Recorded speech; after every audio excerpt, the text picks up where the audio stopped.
देखो बच्चों, ये वाला क्वेश्चन एक बच्चे ने टेलीग्राम पे मुझसे पूछा कि सर इस क्वेश्चन को कैसे सॉल्व करेंगे।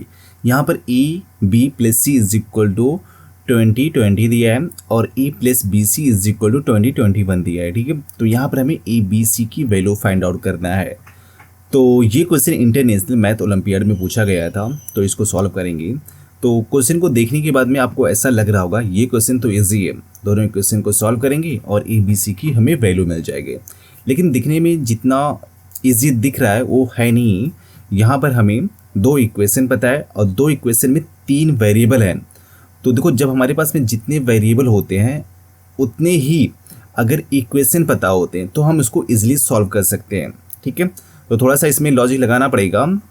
ठीक है, और इस क्वेश्चन को ईजी हम बनाते हैं, कैसे इसको सॉल्व करेंगे। ठीक है, तो अगर आपका इसी तरह का कुछ डाउट है तो आप अपने डाउट को इस टेलीग्राम पे सेंड कर सकते हो, यहाँ से आपका डाउट सॉल्व हो जाएगा। ठीक है, तो चलो फिर स्टार्ट करते हैं हम। यहाँ पर हमें पता है a B plus C is equal to 2020 and a plus B C is equal to 2021 पता है। ठीक है, तो एक को हम इक्वेशन 1 कंसीडर कर लेंगे। ठीक है, और दूसरे वाले को हमने इक्वेशन 2 कंसीडर कर लिया। क्लियर। अब इसके बाद में क्या करेंगे, इक्वेशन 2 में से 1 को सब्ट्रैक्ट कर देंगे तो हमें एक रिलेशन मिल जाएगा। ठीक है, इक्वेशन 2 माइनस इक्वेशन 1 करेंगे तो हमें क्या मिल जाएगा। इक्वेशन 2 कितना था, इक्वेशन 2 दिस टर्म ना, means a plus B c minus a b और माइनस सी। ठीक है, हमने सब्ट्रैक्ट कर दिया, इक्वेशन 2 में से इक्वेशन 1 को सब्ट्रैक्ट कर दिया।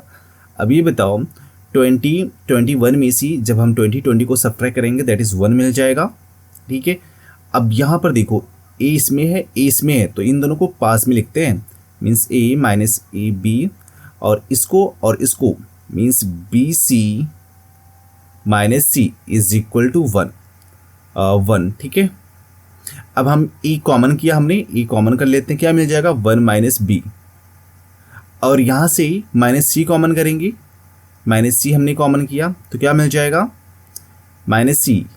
ये तो माइनस सी कॉमन करेंगे तो ये माइनस बी हो जाएगा और plus c means 1 minus b मिलेगा। ठीक है, इज इक्वल टू 1। अब देखो 1 माइनस बी दोनों में कॉमन है तो हमने कॉमन कर लिया, मीन्स 1 माइनस बी कॉमन किया, क्या बचा ए माइनस सी बचा, ए माइनस सी। ठीक है, अब सी इज इक्वल टू 1, इतना क्लियर हुआ। ठीक है, अब ये बताओ एक नंबर एक ये हो जाएगा एक इंटीजर और दूसरा इंटीजर ये हो जाएगा। अब बताओ दो नंबर का मल्टीप्लिकेशन, यहाँ पर क्या है मल्टीप्लाई है ना, तो मल्टीप्लाई 1 कब होता है। तो ये बोलोगे सबसे पहले कि सर या तो ये 1 के इक्वल होना चाहिए या फिर ये 1 के इक्वल होना चाहिए। मीन्स दोनों अगर 1 1 होते हैं तो ये पॉसिबल होगा कि उनका मल्टीप्लिकेशन करने पर 1 ही आना चाहिए। ठीक है, जिसे हमने एक 1 ले लिया फिर 1 ले लिया, मल्टीप्लाई किया तो हमें 1 मिल गया। ठीक है, ये फर्स्ट केस हो जाएगा। दूसरा केस ये मिल जाएगा कि अगर हम दोनों की वैल्यू -1 कंसीडर करते हैं, मीन्स ये भी -1 है और ये भी -1 है। ठीक है, जब हमने दोनों की वैल्यू -1 एंड -1 कंसीडर किया तो हमें क्या मिल जाएगा 1 मिल जाएगा +1। तो ये दो पॉसिबल होगा। तो दोनों पॉसिबिलिटीज़ के लिए हम इसको सॉल्व करेंगे और ए बी सी की वैल्यू फाइंड आउट करेंगे।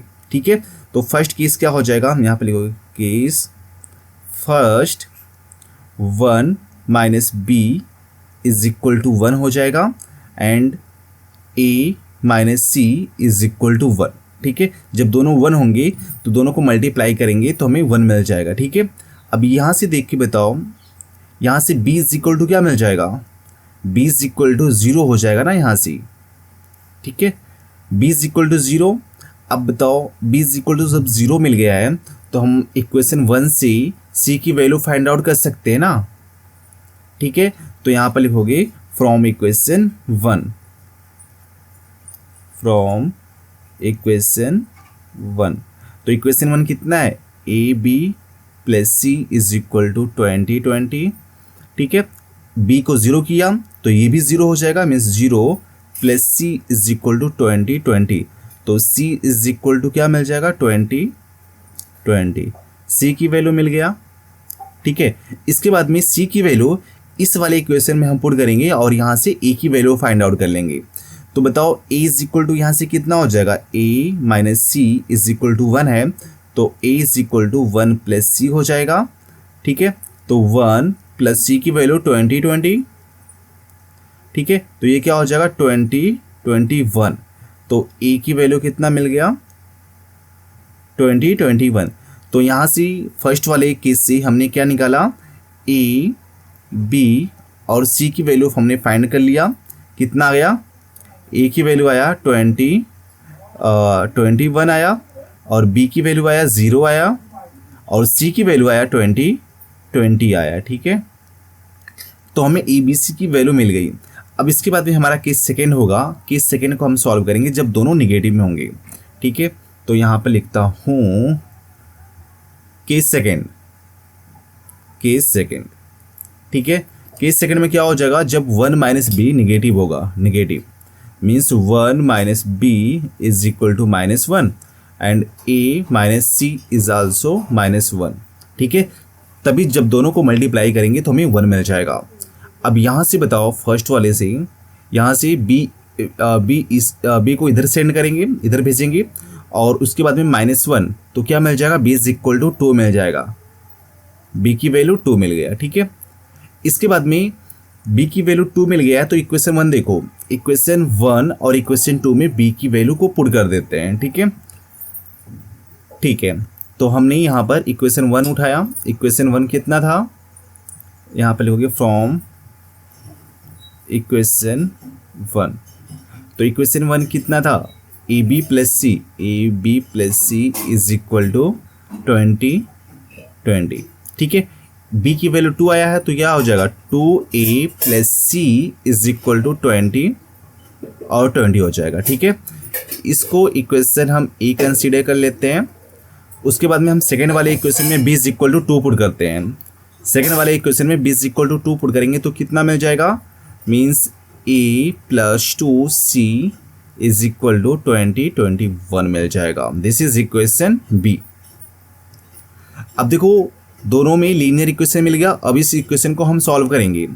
ठीक है, अब सॉल्व कैसे कर सकते हैं, एक नंबर में हमें 2 से मल्टीप्लाई करना पड़ेगा ना। तो सपोज हमने यहाँ पर इक्वेशन 1 में हमने क्या किया कि 2 इंटू इक्वेशन 1 माइनस बी कर देते हैं। ठीक है, तो बताओ इक्वेशन 1 में 2 से मल्टीप्लाई करेंगे तो क्या मिल जाएगा, ये मिल जाएगा 4a प्लस 2c माइनस 40 और ये तो सेम रहेगा b वाला, means a plus 2c is equal to 21।